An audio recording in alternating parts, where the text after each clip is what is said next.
এক বাবা এসে বললেন, ওমরে ফারুক আমার ছেলে কথা শোনে না, বেয়াদব। ওমরে ফারুক ছেলেরে ডাকলেন, বাবা তুমি তোমার আব্বাজানের কথা শোনো না, এটা তো কবিরা গুনাহ। ছেলে বলে, ওমরে ফারুক সব দায়িত্ব আল্লাহ ছেলে মেয়েদেরকে দিয়েছে, বাবা মাকে কোনো দায়িত্ব দেয় নাই। ওমরে ফারুক বললেন, অবশ্যই দায়িত্ব দিয়েছে। তাহলে বলেন আমার বাবার দায়িত্ব কি? উনি বললেন, প্রাইমারিলি প্রথমত 3 দায়িত্ব। পৃথিবীর প্রতিটি বাবার উচিত ছেলেদের মেয়েদের জন্য ভালো মায়ের ব্যবস্থা করা। 2 নম্বরে সুন্দর তার একটা নাম রেখে দেয়া। 3 নাম্বার তার আল্লাহর কিতাব শিক্ষা দেওয়া। এবার ছেলেকে আমার আব্বা 3টার একটাও করে নাই।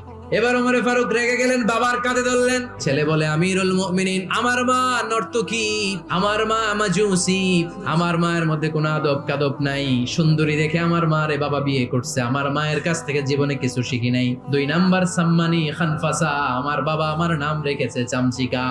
ওয়ালাম ইউআল্লিমনি হারফাম মিন কিতাবিল্লাহ, আমিরুল মুমিনিন শুধু তাই না, আল্লাহর কোরআনের একটা অক্ষর আমার বাবা কোনোদিন আমারে শিক্ষা দেয় না।